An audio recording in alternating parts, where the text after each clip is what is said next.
Ted, good morning. How are you? I'm doing fantastic, Ryan. How are you?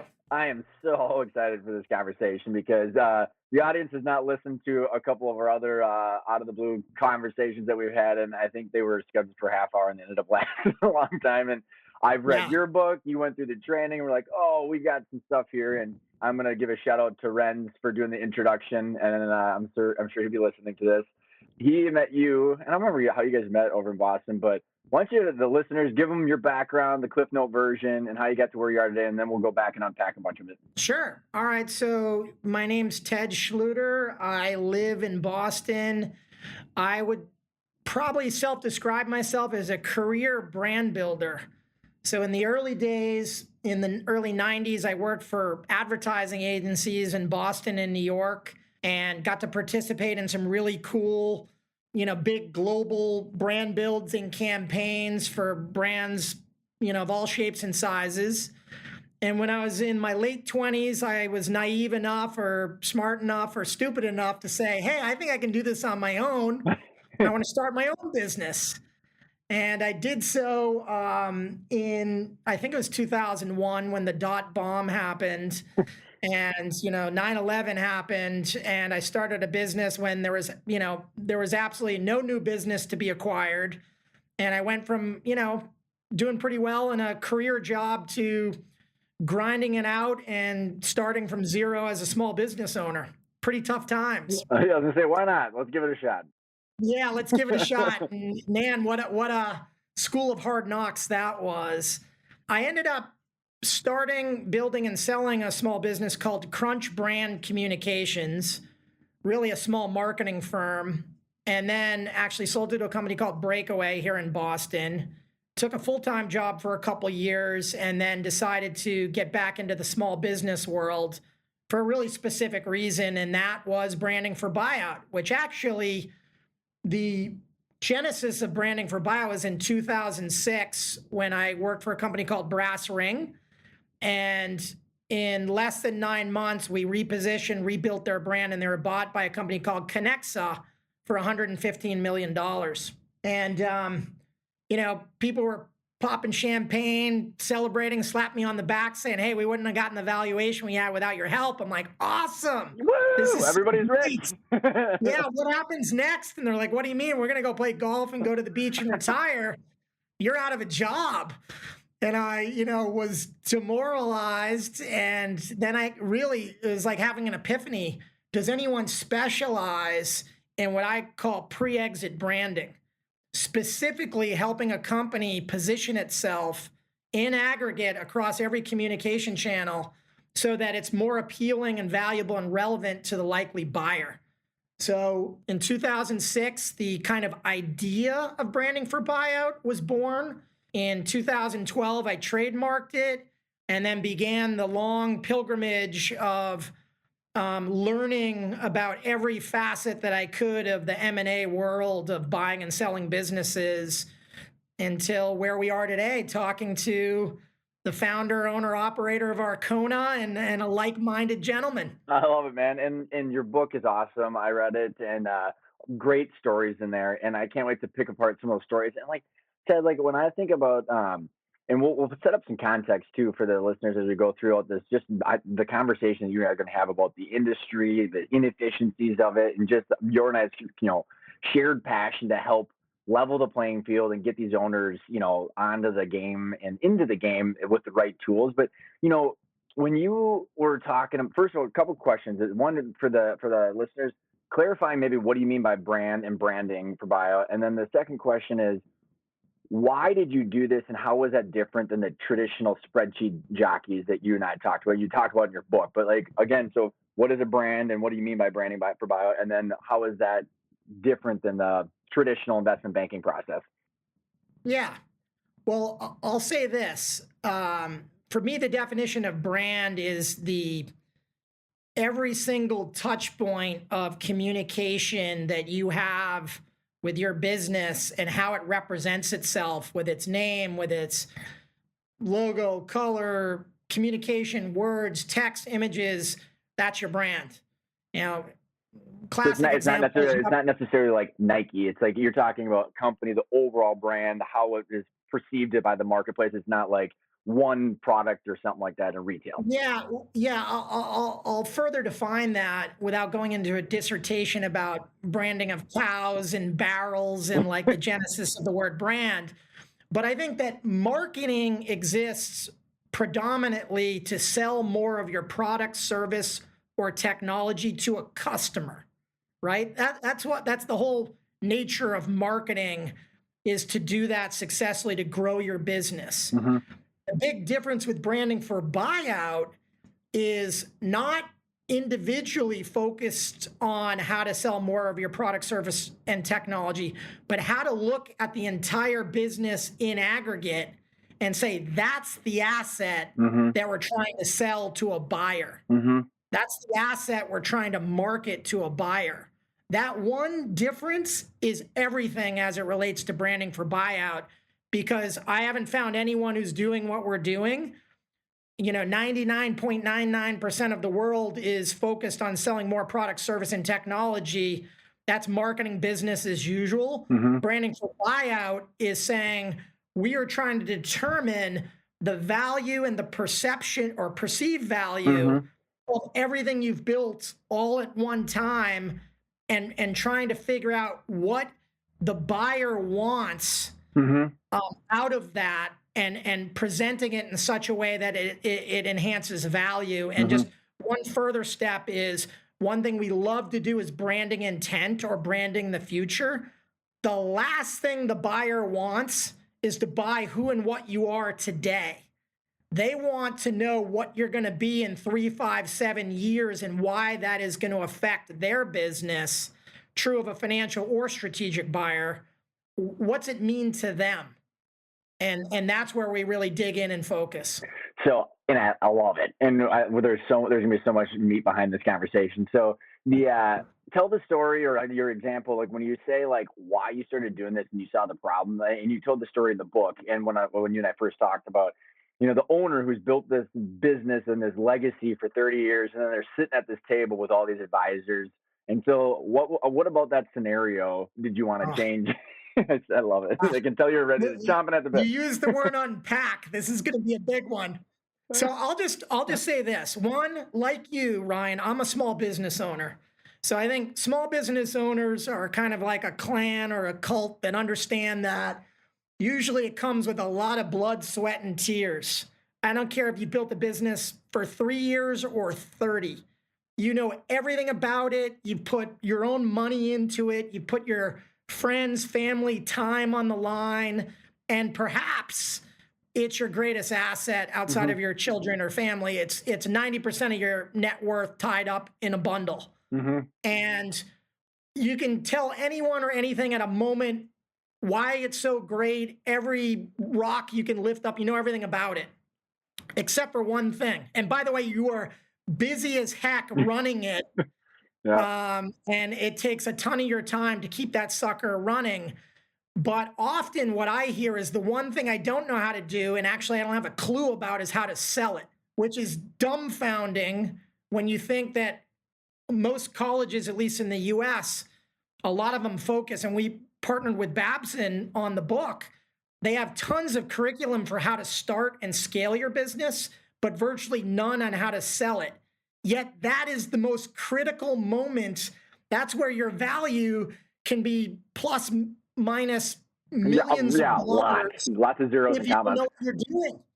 So just like Arcona exists to better inform and educate and help businesses intentionally build something of value and understand what the playing field looks like, Mm-hmm. branding for buyout is another augmentation to say, you better put your story together in such a meaningful way to create value, and you better market your business to the buyer as Mm-hmm. well.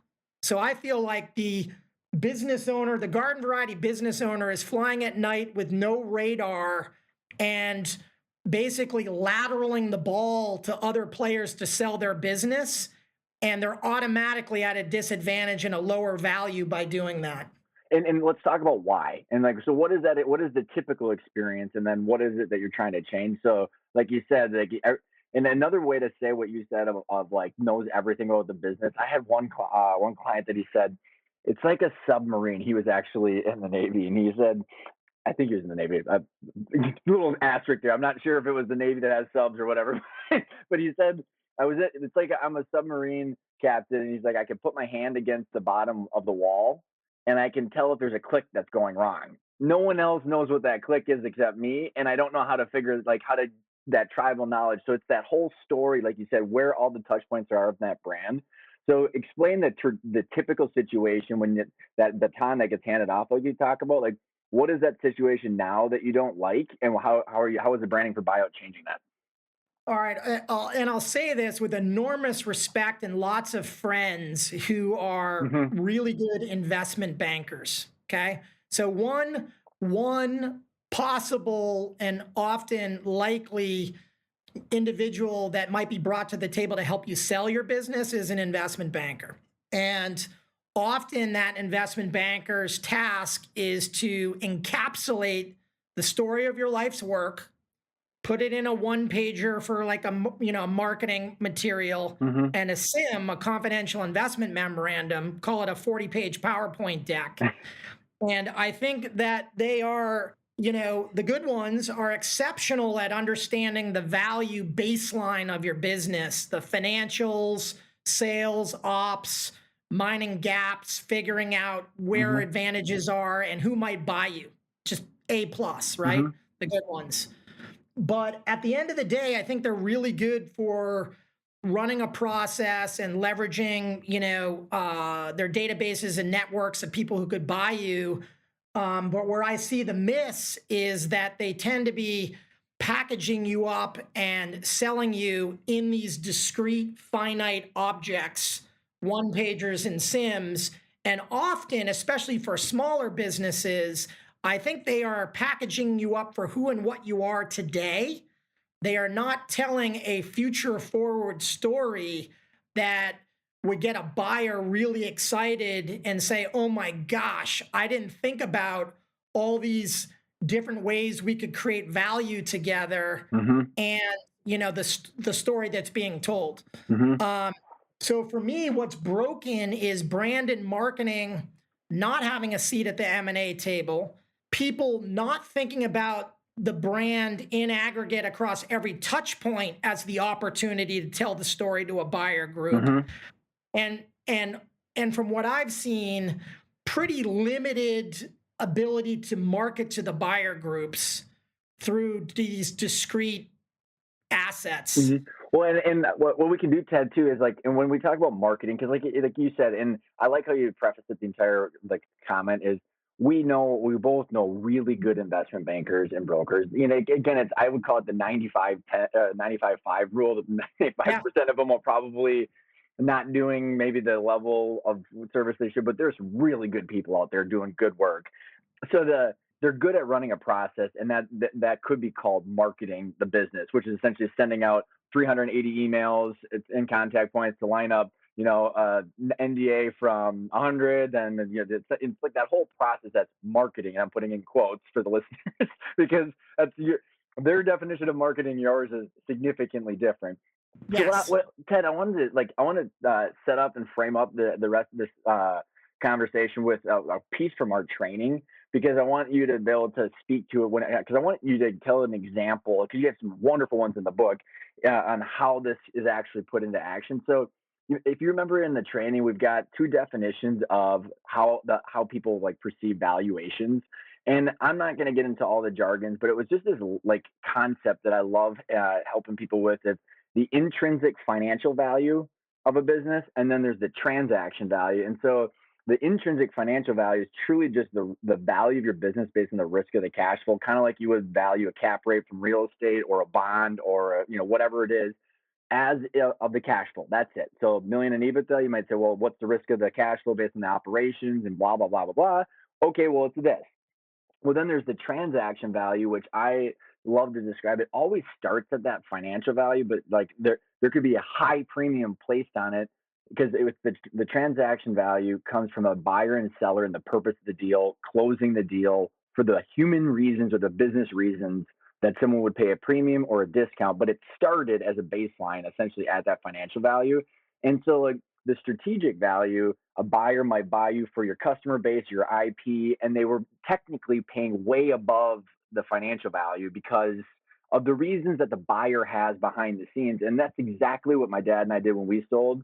We knew there was the market value. And so technically we got a high multiple on our EBITDA if you looked at the financial value, but the buyer technically only paid like a 3 multiple because of what they were doing with the asset. And so with that kind of context, you're talking about selling to a third party strategic buyer or private equity strategic buyer versus like an ESOP or an internal transfer that like you can't really necessarily 20x the value to your manager because of how the valuation works. So like I don't know if that context makes sense because I think you have nailed this process on the third party transaction value. It does. I'd like to, if you don't mind, address both Yeah, go for it. because one thing that I've said to private equity friends, investment banking friends, and whatnot is on the intrinsic value, on the financial value. I'm like, do you agree that the way you present the numbers can increase or decrease the value of a business in the eyes of a buyer? They say, absolutely. And I said, all right, so wait a second. You're not talking about fudging the numbers because that's illegal to get thrown in jail. You're talking about the presentation layer of the numbers can increase or decrease the value. True or false? And they're like, true. Okay. So you're talking about perceived value in spreadsheets and numbers. How then can you tell me that you can't enhance the perception of the value of the whole business at large through every communication touch point and not increase or decrease value? And they're like, we totally get it. You're right. That makes sense. So what I think branding for Buyout is, I mean, you could say it's an augmentation of the existing process. It actually helps add value. I think it helps make an investment banker's job easier. Yeah, you're not talking about eliminating investment bankers or not in the least. Yep. Not in the least. It actually makes it easier. It actually makes it more valuable, so it's a win on all sides. Most importantly for the founder or the owner or the operator. But for everyone involved in the process, the job is to increase the value any way you can. And then I would just use an analogy of real estate because I used it in the book. I believe that you could put an awesome paint job on a house. Everyone's housing market is a great analogy right now because right. 100,000 over ask before it goes on market, right?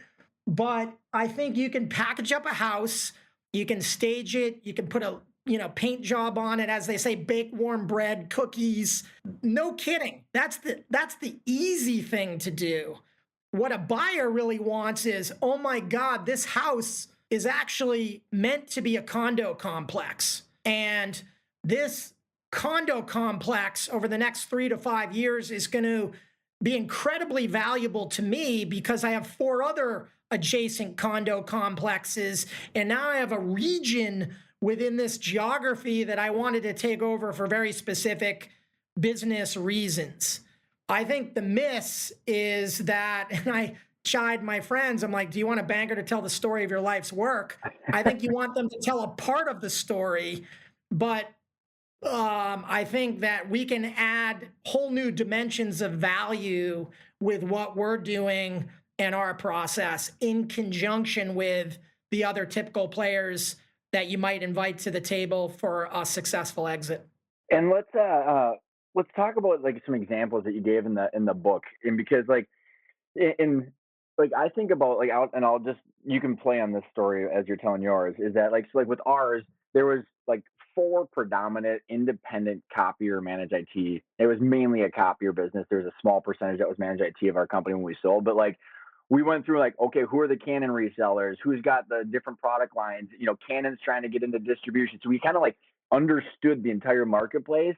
And then we knew like someone wanted to get into the Minneapolis location or the Twin Cities area, into the heart of it. So this meant something to them. Someone else wanted to eliminate a competitor and gut it so that they could be the only people in here. So there was different things that different people wanted. Some people wanted managed IT and a new rebranding. Some people didn't. And we positioned and talked about it differently to everybody.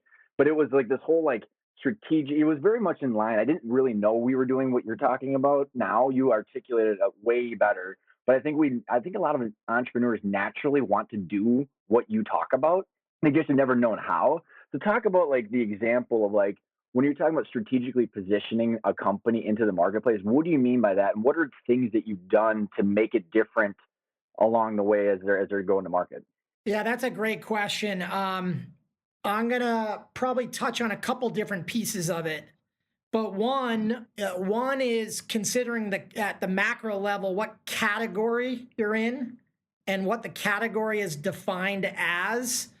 And maybe I'll touch on B2B Like in, tech for a I was gonna say, second. are you talking industry or business models, or is that kind of Yeah, cool? so like I'm not sure what category the copier slash managed IT services category was defined as for you, but I'm going to use B2B, business to business technology for a second, Yep. because analysts play a big role often in selling more of your technology. Hmm. So, Gartner, Forrester, IDC are some big names of analysts, and Gartner is probably the big one from a market perspective, and they have something called the Magic Quadrant, right?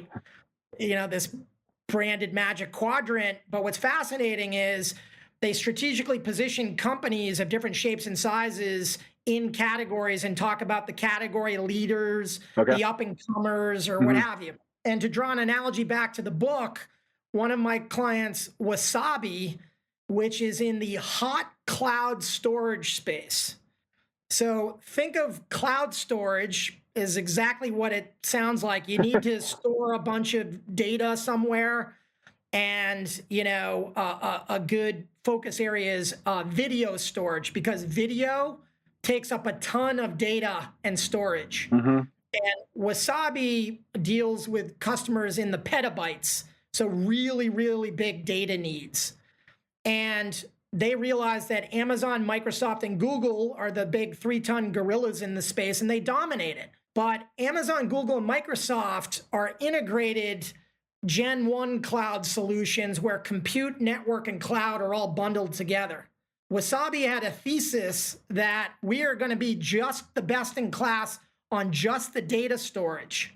And we believe one day that there's going to be a curated cloud where you're not beholden to an integrated stack of technology, but you might want to custom build your own. And that we have built a technology that's 1/5 the cost and 6 times faster than Amazon's S3. And again, remember, this category is the cloud storage category as it would be defined Hmm. by a Gartner or what have you. What Wasabi did, which was incredibly clever, and I recommend this to anyone starting a business, or even if you have a business, think about it. They really thought about the end at the beginning. What a And our novel co concept. a lot. You guys do a great job reinforcing this. They said, all right, to create a category and get the recognition of an analyst is really tough and really expensive. But can we modify or create an adjacent category? And they did by calling it hot cloud storage. Hot cloud storage, which just means that the data is immediately retrievable rather than sitting on ice. Little side fact, Amazon's product is called Glacier, which is a great definition and a great, negative for that product. But they created a category out of the gates called hot cloud storage, named the company Wasabi Awesome. on purpose, globally translatable, and the definition of hot, and built a category from the very beginning to take on, literally, they hired me and said, we want you to take on Amazon. And we're a pre-revenue startup in 2017. I'm like, oh my God, what are we going to do? But methodically built a category, built a modified category, and over 6 years' time, it built a juggernaut of a company. But they knew where they were pointed from the beginning. For companies that have been around for 20, 30 years, 100 years, it doesn't matter. I always think it's important to identify what category you're in, really understand who's in the category, strengths and weaknesses.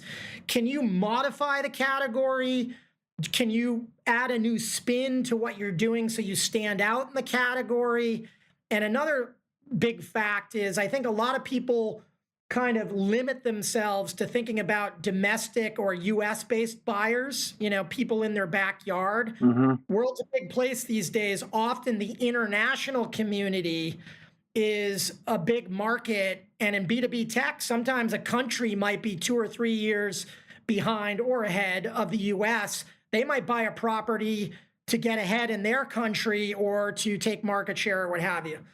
I might have lost my way on No, no, your question, I but think, well, I'll keep us going because it's about understanding the marketplace. And again, like the reason I think a lot of entrepreneurs tend to naturally do this, but then, like you said, when they hand it off to the deal team doesn't necessarily think like that on default. We're like, I mean, my dad and I was like, well, it's because you're constantly assessing the competition. Who's coming in this? And going back to your point, and I'm pulling back, like almost 8 years ago now from our deal, but like the managed IT was converging, cloud services were converging, document management was converging, managed print and copiers. And so all of these things were mashing together at the same time at rapid speed. So like you said, it's like we're constantly assessing where are we fitting into this puzzle. And I think a lot of entrepreneurs naturally do that. They're looking at their trade association magazines, they're talking to their peers.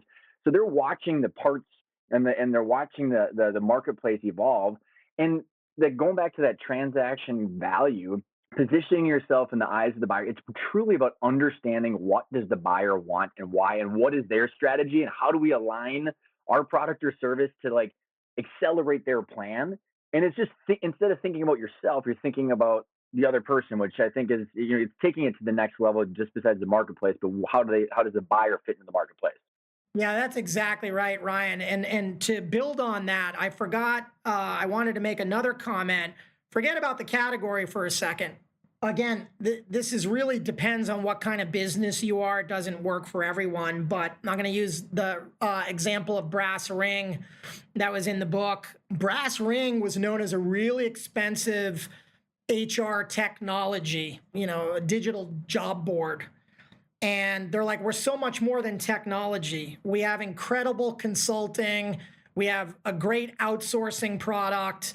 But all of our big clients like BMW and IKEA and all these companies that manage millions of people for workforce, they want a bespoke, solve for their business. And it's not a one size fit all.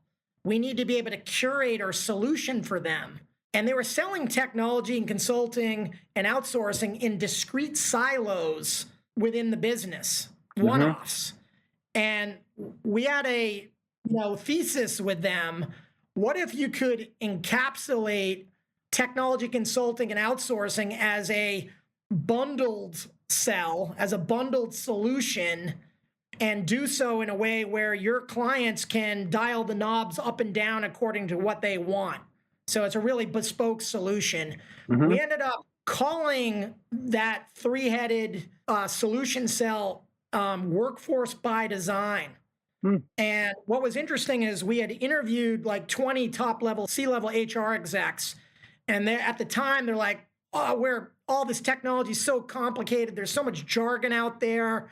We need someone to like really help us through this jungle, like a Sherpa or a guide to help us through as a hands-on consultant to get us to the ideal candidate to join our workforce. So we had this guiding principle of guidance being the number one need. Brass ring, follow our lead, allowed this tagline, follow our lead, allowed them to assume a leadership position without being number one. Hmm. And then workforce by design and this three-headed solution cell allowed the customer to buy this multifaceted solution that they could customize any way they wanted. That was the differentiator in their space. Workforce by design wasn't really a category. It was an integrated solution cell when everyone was selling the pieces. So sometimes there's a way to look at consolidating or saying we're not just selling a product, we're selling a product with a process and a technology all integrated together. That can be a big value add. Well, and what's so interesting too, from the buyer's perspective, like when the question that I think a lot of people like probably have is like, why would this buyer buy us and overpay? And like, but the reality is, if you really just like, if you do your best to shift your mind and put yourself in that buyer's perspective, in their seat, and saying they're trying to grow, they're working on their share price, or they're working on their own EBITDA. I mean, everybody's solving for the same thing: EBITDA and valuation multiple. Like that's it. Like all the way up to the top of Apple and Amazon and Google and everybody. So like it all trickles down. So if the people know that, then the question is, what is their strategic plan, and is it going to be better for them to buy an asset and like deploy that at in mock speed throughout their distribution channels or their customer list or whatever it is, or spend 4 years and way more money building it? And it's so interesting. And that's where like this whole multiple of EBITDA, it's different than what the intrinsic financial value, than this, like what would it cost that buyer to build this, get the brand recognition. I mean, it's years, and like just it might be 20, 40, 50, $100 million, and the company might only be, technically on an intrinsic value worth 10. Like you said, the whole positioning, like, well, they can't create it for less than X. So that's essentially the baseline price. Yeah.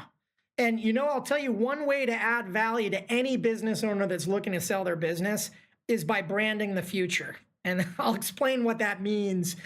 Without spending the time, money, resources, people to build your future, you can brand it. You can tell the story and actually create a roadmap of what the next 2 or 3 years of growth look like.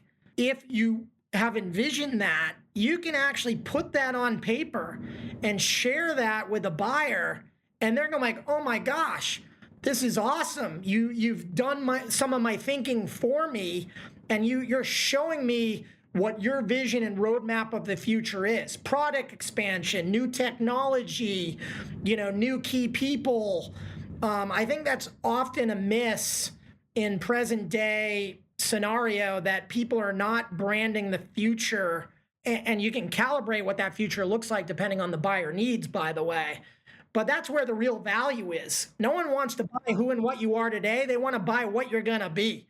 Well, it's so crazy, Ted, and like not only from a strategic planning perspective, but a branding and perspective, but also from the financials. So I can't believe how so few people I know that have like a forecast. Like, and then like God forbid they have like a forecast of like, maybe it's an income statement, it's like almost like 0% chance there's all three financial statements. But then they go, and then you go, all right, so like you've got a 3-year forecast on your financials. Said great, how are you going to get there, and what are you going to be selling to who? And they're like, well, more of the same. It's like, oh, you've been like, you've been doing 4% growth, but now you're just randomly going to be doing 40% growth. So it's so interesting. Like my entire point of that comment is, what you're talking about is just thinking about the future critically, and not only for your own business and like what your mix of assets are that are your differentiators, but then how does the market perceive that? So you're kind of aligning your skills and resources with what the market values, to give you some direction of where to go. Because I think a lot of people sit in these boardrooms and go, what should we do? And then just make shit up, not knowing what the market thinks of them or what their competitors are doing. Yeah, I think you got it exactly right. The only word I'd change is, you said think critically. I'd probably, to the benefit of Arcona, think intentionally. Yeah, there you go. All right. About what it's going to be. And you're absolutely right. I also think in your spare time as a business owner, really looking and paying attention to what's going on to the market, what's happened in the last 3 years or 5 years, and what's going on now, and trying to be a bit predictive, skate to where the puck will be, not where the puck is the name of the game on value creation, because that's what everyone's after. And then you had a couple other good examples to pull from. Skate to where the puck will be. I don't remember what the name of the companies were, but it was like a shoe company, I think. Was it a shoe company? And like how they had built out Story Topsider is definitely a story, okay, but yeah. Go maybe ahead. maybe got a different one, but I think maybe whatever story you think is relevant for the skate to where the puck will be, because I think what that helps people do is go, oh, I understand what that means, and then what I should be paying attention to and how that relates to what I'm doing and where I'm going. Yeah, for sure. I'm trying to think of an example that I can Well, talk about. what was the top setter one? Because they built out a just a different hot, like there was it golf shoes versus Topsiders, it's a great story. So Sperry Topstar, I might get my year wrong, but I believe they sold to Wolverine for 1.2 billion in 2013. 3 years earlier than that, my friend Karen Pitts, who's in the book for the shoe brand E-Tonic, which is that's the one wrote the book. Don't even remember it was E-Tonic in the book, but Well, the stuff changes, and it's still a relevant story though. yeah, exactly. Well, I should probably talk about a tonic, but I got Sperry on the brain now, so I'll just talk about Sperry because it was a future forward thought. It's a Sperry good story. Topsider, the nautical boat shoe had become on trend. So people were buying the shoe not for performance reasons to like not slip on your sailboat deck, but because it was cool. So they were on fire, and I don't know, probably every college kid in America, anyways, was wearing Sperry Topsiders back in 2010, 2011, 2012. And they were on fire and growing like gangbusters. But the roots of the business were as a performance product. Paul Sperry, the founder, and I believe he was from Connecticut, was walking on the ice, true story, with his dog Prince, his Cocker Spaniel dog. And he was slipping, the dog wasn't. And he had this inspiration, flip the dog's paw over. You know, dogs have little grooves Yeah. in their pads on their paws. And he's like, I'm going to go take my penknife and carve that into a piece of rubber. And that's the wave siping, the patented wave siping on the bottom of a Sperry Topsider, which was the I first. never heard that, Ted. When I listened to that story, I was like, that is freaking awesome. Yeah, super cool, right? And Sperry was smart, and they said, you know, at the time they I'm sure knew or had plans to sell, and they had a lifestyle. They split the business into lifestyle and performance, and they had another group working on the lifestyle business, again growing like gangbusters. But they hired us to build equity in the performance side of their business, the heritage side of the business, because they knew one day, pun intended, the shoe would drop and the trend would end, right? So they said, we need a big story for performance to enhance our value and as a fallback position, is the way I would look at it. So remember, like Brass Ring was selling discrete silos of technology, consulting, and outsourcing? Sperry was selling discrete silos of sailing shoes, power boating shoes, and knew that stand-up paddling was becoming popular, and that sailing and powerboating are tiny markets, but stand-up paddling and kind of multi-water sport is an enormous market likely to generate a lot of revenue. So what we did is first we asked them a question. Now this is just language we made up. We said, if Nike can own the air, why can't Sperry own the water? We simply asked them a question. Holy smokes, that was like rolling a good grenade into the room, because they're like, yes, you're damn right. We can own the element water. We can be, the Nike of the water. We started the business. We own the category. We can do this. So that was a very unifying aspirational thought. And then just like technology consulting and outsourcing became workforce by design, sailing, power boating, and multi-water sport became advanced water technologies. We created a brand platform that said, you will create the most advanced water technology footwear on earth. And you will do that by telling the story to the customer of the inspiration behind the technology, naming and branding the technology, and then sharing the experience of them using the product in real world environments. That definitely added 8 or 9 figures to the exit price to help them tell a comprehensive story and to add a big component of value to what was already valuable. That's that's a perfect story, and I think, like you said, where's the puck going? And so a couple comments, and then I want to get into what does this actually look like from like the actual process and how you do this. But what I was gonna say is, oh my god, I think I just lost it too. Oh crap! You know what? I totally lost Strategic it. needs, Well, future story. I was talking about the whole thing of strategic planning. It's so few people like understand like how are we going to reposition our like assets, whether it's people or technology or your differentiator. And tie that to where the puck's going and where the industries are going. Oh, I know what I was going to say. So there we go. I just had to talk randomly for like 30 seconds before something came to my mind. I so do uh, it all the time.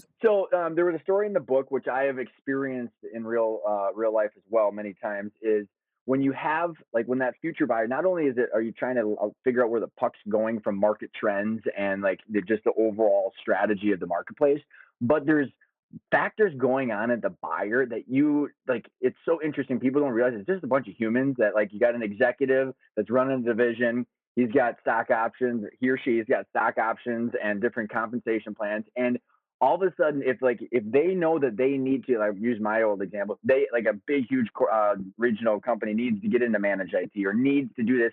Otherwise, they're behind. They're like they're going to go and try buy companies. And if they don't get the one that they want, now it's emotional, right? It's like Sally or Joe has to go home to their family and I lost out another deal and boss is looking over my shoulder going, you got to get this shit done.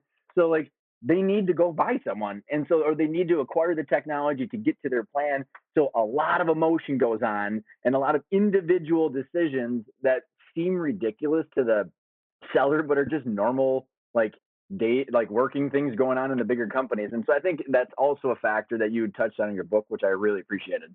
Yeah, I mean, I'll tell you a true story about lead check in the book, where maybe it's a different spin on what you're talking about, but the buyer mentality versus the seller mentality. And man, the seller, there's nothing more emotional than selling your business. You think buying and selling a house is emotional? What about spending 30 years building something from scratch and then trying to sell it so you can retire? I imagine that there's a little bit of emotion woven into that narrative. But lead check was a fascinating story. It's a lead detection test swab that a woman scientist, Marcia Stone, created. I don't remember how many years ago. And she did it for, good purposes. Like kids eating lead paint causes brain damage, right? You need to determine if you have lead paint in your home, Mm-hmm. among other things. So she was the only one who had created a very easy swab that turns red if there's lead.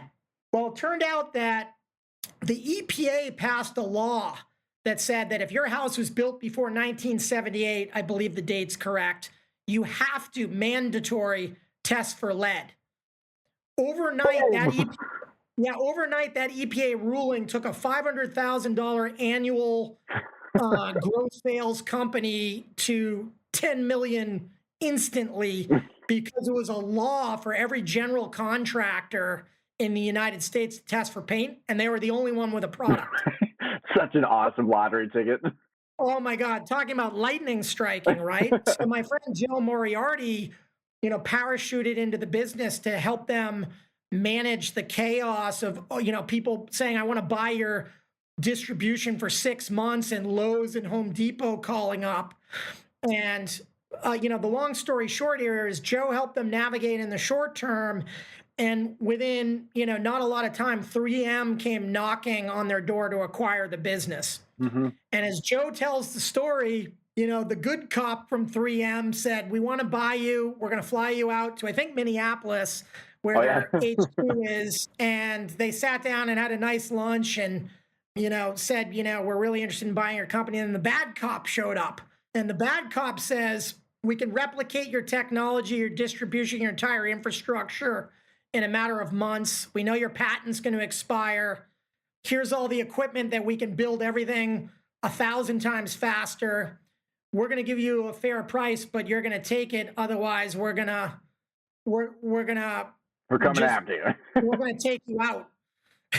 And, in that case, I think the emotional component that you added to this buying and selling of businesses, it's not only emotional, it's about leverage. Mm-hmm. And sometimes, you as the seller are going to be outgunned by people who are far more sophisticated in deal structure, deal flow, negotiations. Capital, people, all that. Yeah, you do need people on your side that can help you, aid you, where your gaps are and your weaknesses are.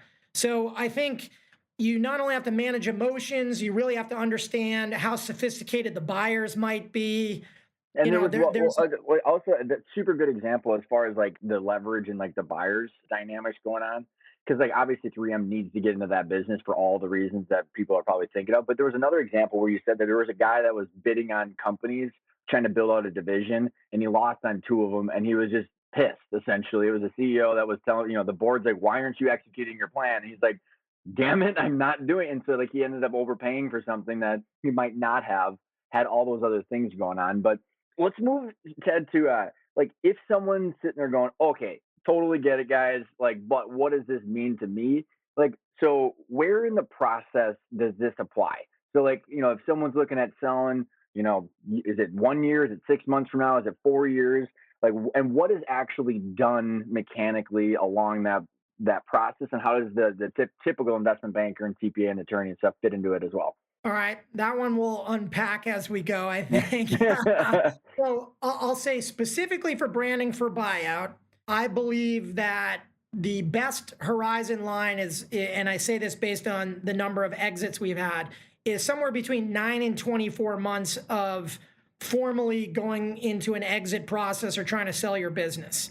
And this before hiring the investment banker and stuff like that, right? Like Yeah, you don't need to have any of those people engaged yet because of how far out you're talking. I'm going to say yes, but I'm going to talk out of both sides of my mouth because I think, like you, the whole process needs to be reinvented. The best case scenario is when you have a lot of people who know what they're doing, are motivated to give you the best advice they can on how to position and build your brand for an exit in whatever horizon line or window makes the most sense. So, in my mind, if an investment banker is involved at the get-go and can help identify potential buyers and strategy and establish that intrinsic value baseline, working with a group like ours to say, and how do we really tell the story across the entire brand and through all the communication channels and market to potential buyers before they even know you're for sale? Yep. You're rising the value before a typical sell side process has even begun. You're building anticipation, right? It's just normal human consumption behavior, right? 100%, 100%. It also gives you enough time to really understand what the buyer strategic motivations are and to calibrate the business and brand in such a way that it looks really appealing. And we always say we run a bimodal work track. Track one is to sell more product, service, and technology and keep the growth curve going up because you want to tell a story of growth. That's mandatory, right? That's why marketing exists in the first place.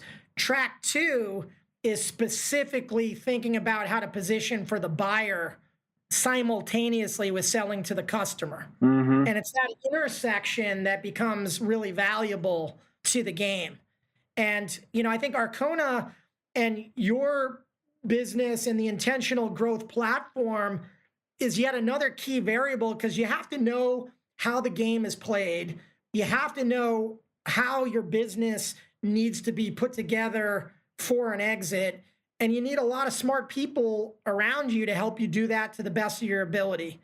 Specifically for branding for buyouts, 9 to 24 months. Well, and it's so interesting too, because like when you to add those components together, where like, and again, if you're 9 to 24 months out, you're building the brand so the market can be listening and all of a sudden starting to pay attention to build that anticipation. But you're also building your financials and building the financial story and the operational story so you can hit that growth like you're talking about. And like even to your point about like getting investment bankers and CPAs and attorneys involved, you don't have to fully engage with them over that 9 to 24 months, but you start to build your relationships, figure out who you want sitting next to you. And then, hey, by the way, these people all know what I want and why, so that everybody's in sync, which happens so very, very little. It happens that everybody knows exactly what the owner wants and why, because the owner usually doesn't. And so like, you're kind of, like you said, you got these tracks that are going along the way. So then when someone says, okay, I might have changed some of my messaging, I'm getting attention from the buyers that I want to,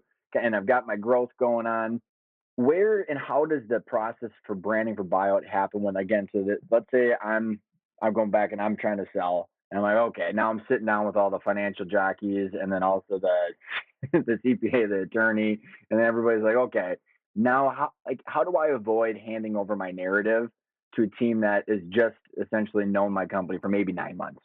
So that's a great question. And one, I would say to any CEO or whoever has ball control on the business itself, do not participate actively in creating the narrative and the storyline for the business.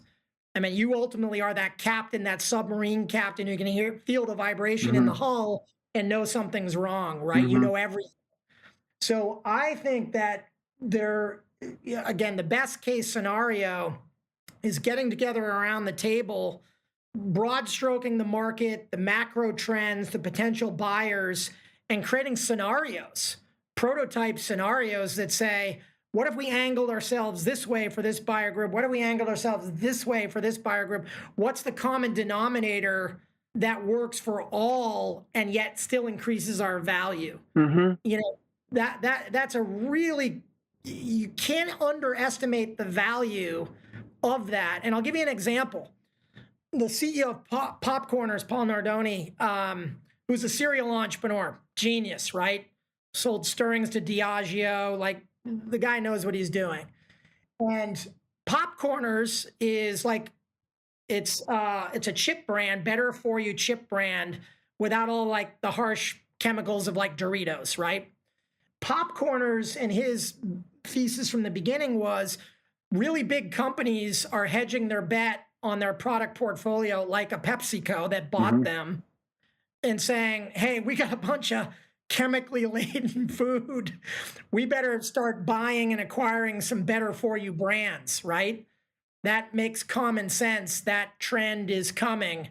Further, sugary sweet was migrating to salty savory, and Goldman Sachs was, talking about that narrative. And Paul had built Popcorners to fit into that potential acquisition strategy, right? He knew there was an opportunity there, but it's not good enough just to build a great company, which he did. He had to tell the story back to the house versus the condo complex. Hmm. He had to tell the story in such a way that it would get Pepsi and other potential suitors excited about the acquisition. Hmm. And, and that's what we did, help him tell that story to get bought. And then there was an urgency too. He sold in December 2019. For the last year or two before that, I wasn't just telling him, I was telling everyone I knew.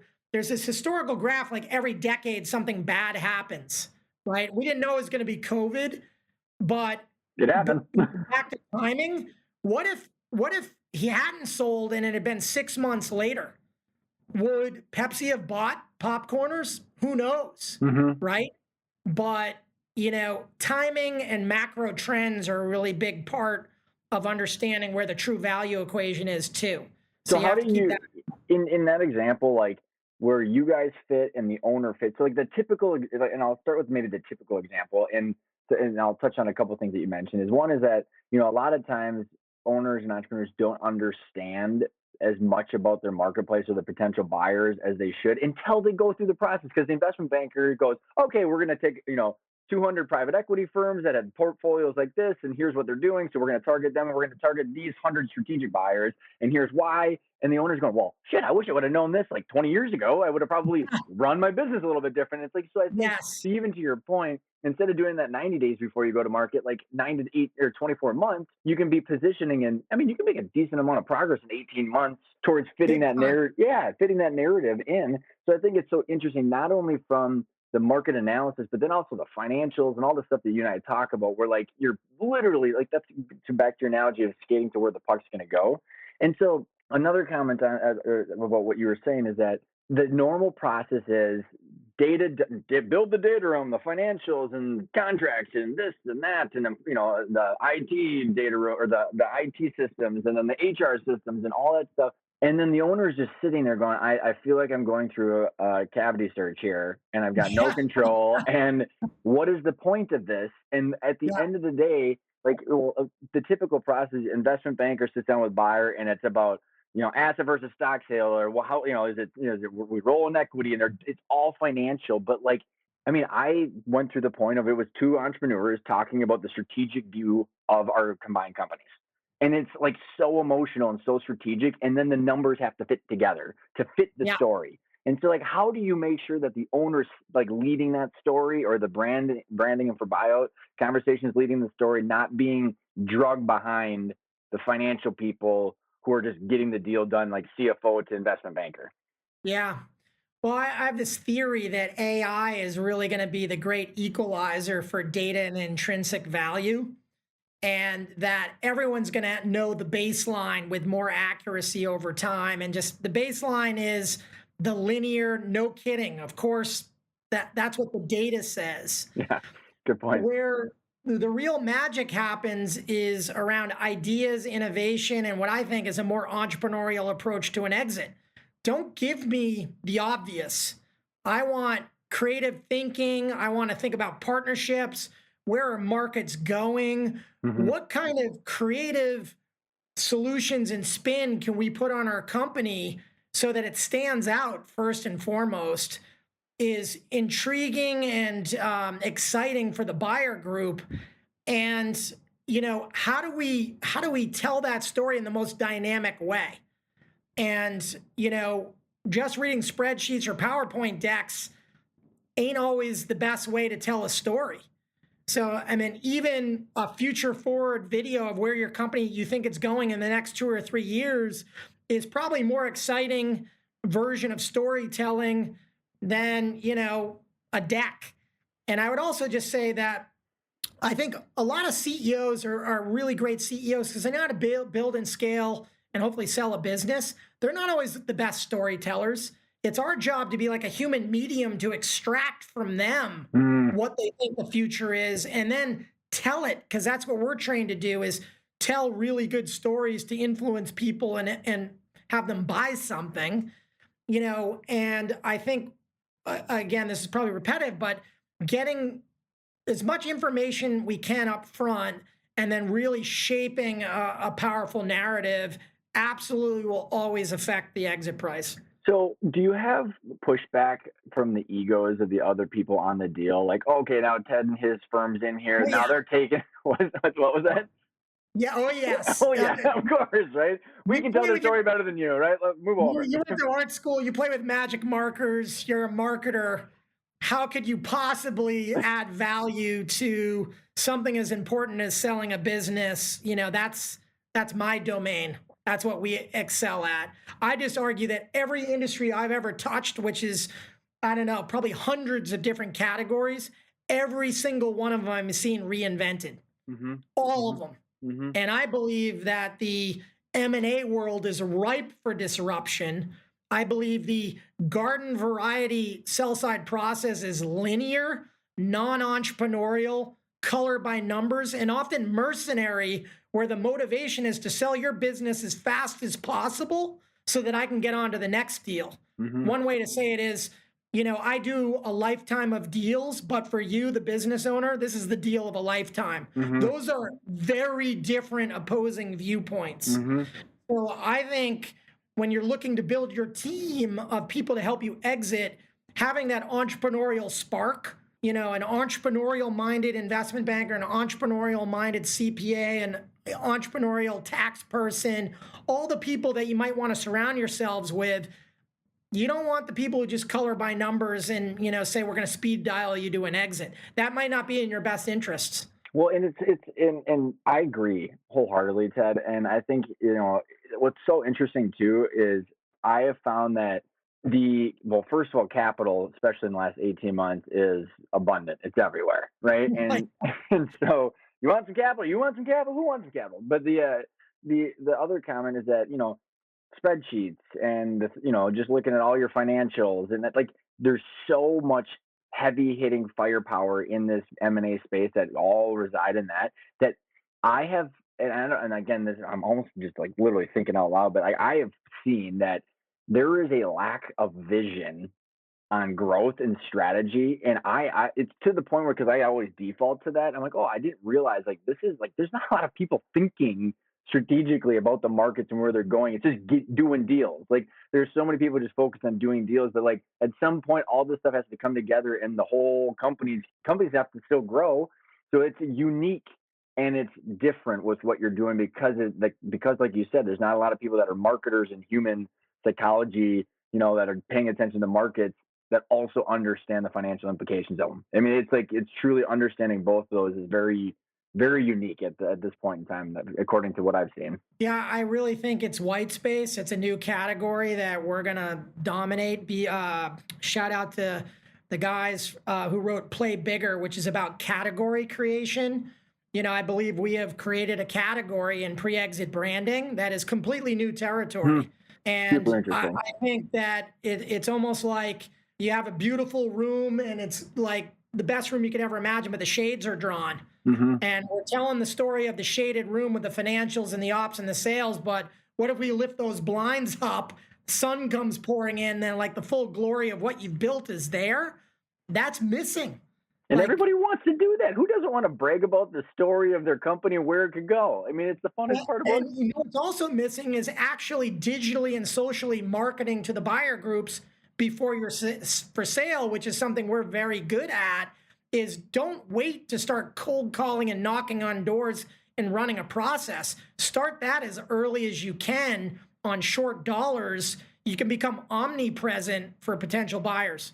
Well, and one last comment on that, and then we'll wrap up. Is I actually had a guy on my show called Norm. His name is Norm Brodsky. He wrote Street Smarts and Bull Burlingham, and Yeah, he. So I don't know if you recall this story, Ted. He talked. So he was in the paper storage business, kind of like competing with Iron Mountain, and I don't remember who he sold to. I know that eventually Iron Mountain ended up owning it. But he literally at conferences, he like would talk to his biggest, all the buyers and the potential buyers or thoughtful, strategic partners like you're talking about. He talked to them at conferences, and then he actually with one of them, he had quarterly calls with this big buyer and said, what would you want me to do to keep growing so you could buy me? So for like 2.5 years, they had quarterly calls, and then they were like, okay, should we do a deal now? And it was just like the buyers were just telling them what kind of company to buy. And it was just like, well, that's interesting and super like duh, but obviously there's a lot of risk in that, depending on the situation. But another example on that is this gal was on my show. I can't remember what her name was or what show it was, but the story is hugely impactful to me. It was she said, what we did is for 2 years, we're calling people that could be strategic buyers and then just, having conversations, talking to them, enhancing the brand perception of the marketplace. And then when they got to the buy or the process, Ted, she said, well, all we did was just tell those 30 strategic buyers, hey, by the way, we're running a formal process. And if you would like to yeah, participate, we're rooting for you. And I was like, yeah. oh, so interesting. Because then they had private equity and strategics. And it was just like it's a lot of what you're talking about. But I think the proof is what you're doing is formalizing what other people were doing either by accident or through gut instinct. Yeah, and I would shout out to Arcona and what you've built, as is witnessed by the lack of education in the US based education system on how to sell your business. You guys have created the curriculum and a lot of the backbone on the knowledge that you need to understand what you've got and how to prepare. I'm kind of at augmentation to that on the brand and marketing front. Mm-hmm. Well, I appreciate that, Ted, and I think to your point, I think there's like 1% of stuff is on the exit, like you said, and like the reality is like your story could unfold an infinite amount of ways. The only way to have a little bit more control over it is through knowledge, and again, then you can hire the right people and know how like how does your puzzle piece fit in. It's difficult to understand it unless you know the whole picture. Dude, this has been so fun, Ted. We got two final questions. The first one is, what does the word intentional mean for you? Intentional means on purpose. I love it. And by the way, when I read your book and I was like, oh my God, he said the word intentional like 3 times in 14 minutes on the Perfect. that was before we even knew each other. Yeah. Last question. Where can the listeners find you? More about your company, buy the book, the whole thing. Brandingforbuyout.com is probably the easiest one stop just to get a flavor of, the concept, and the book is available on Amazon. And the grist.com is the marketing agency that I own and operate here in Boston. That is my team of strategists, creatives, storytellers, and digital marketers that help aid in the methodology. Ted, Thank you so much. This has been an absolute blast. You are the man, Ryan, and thank you for having me on the show.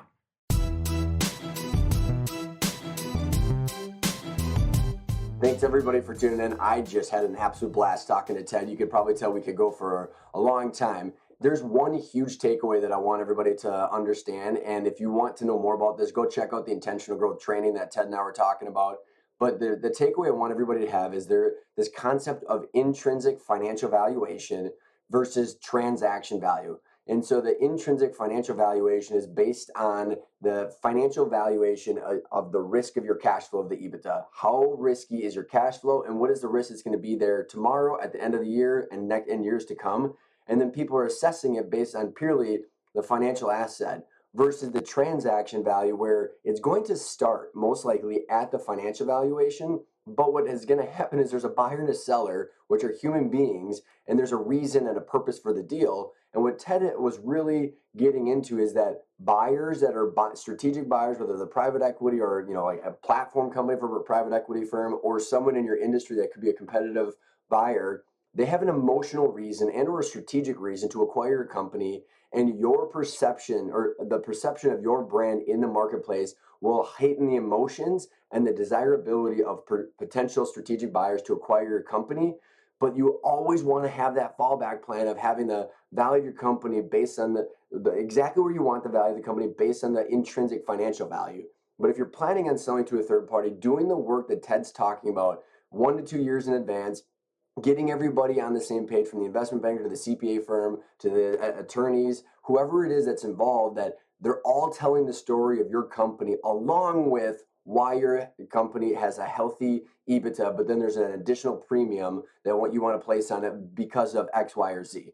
If you want to know more about this topic about valuations and deal structures and financial versus transaction value, go check out the Intentional Growth online training, Arcona.io. We got the curriculum all out there, and you can either hire myself for 4 calls and it's $2,000 plus the training, or you can do it on your own for $1,000, or you can find one of our channel partners that we've got that do it in group format. Thanks so much for everybody for tuning in, and I will see you next week.